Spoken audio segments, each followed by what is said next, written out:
So Renee Moxley good. Like Tuesday. I think they finally canned Bar Brady because he must have been, No. it was over the line last week. No, he'll be back. He'll never go away. She was in the back with pockets. What does the future hold for you?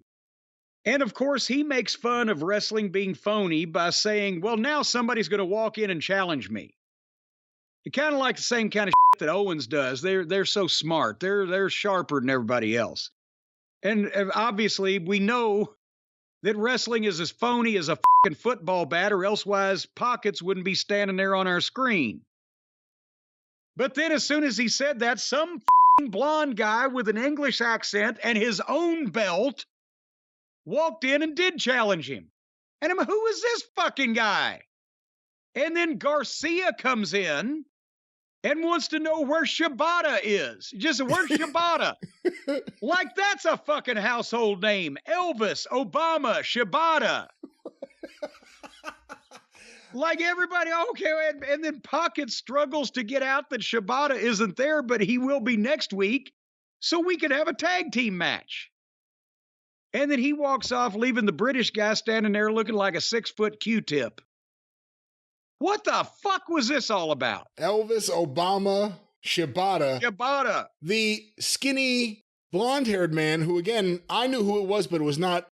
If it was explained on the show in any way, I didn't hear it. That's Zack Sabre Jr., who wrestles for New Japan Pro Wrestling. Well, his father would be ashamed of him right now with that hairdo. Shibata is the wrestler who, as reported in the Wrestling Observer, had his brain taken out of his head. Yeah, so he's busy looking for his brain. That's why he hangs out with Orange Cassidy, I guess.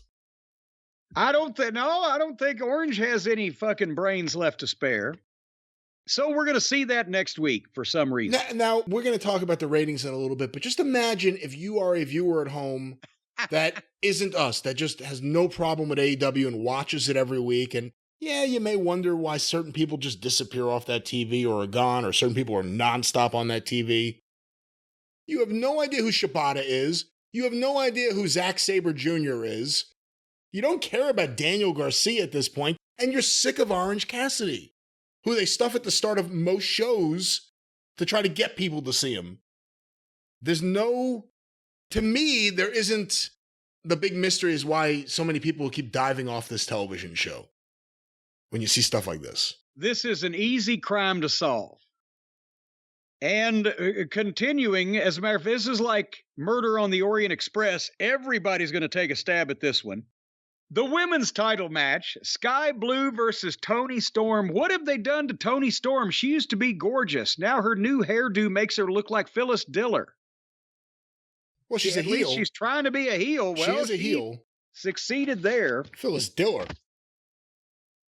They say Fang would be thrilled. Where did I just read this? And I feel ashamed to have said I just read this somewhere, but in one of the books I'm reading, they said, Phyllis Diller really did have a good body.